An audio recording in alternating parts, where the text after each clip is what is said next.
And another new feature added to the Spectrum 3.2, bitrate throttling. You can change if you're not sure about how much bandwidth or bitrate it's going to use for 15 frames per second with medium quality,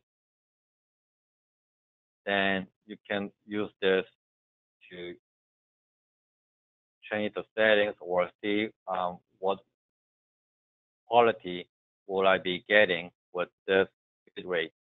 So, for example, if you want to increase the bitrate to 8 megabit per second, then you will know that it will be high and 15. If you wanna record at 3 megabit per second, then with this slide bar, you will know that it's gonna be low at 15 frames per second. So you can adjust with this slider to the bit rate of how you want to, or what the size of the data rate you want to use for recording the data.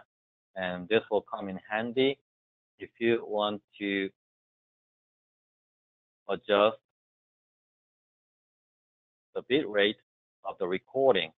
So let's say one of the camera is taking up a lot of bit rate, then other camera, then what you want to do is go into that camera settings, record settings, and adjust the bit rate to match the other camera's bit rate. Then you'll have a uniform bit rate being recording into the spectrum.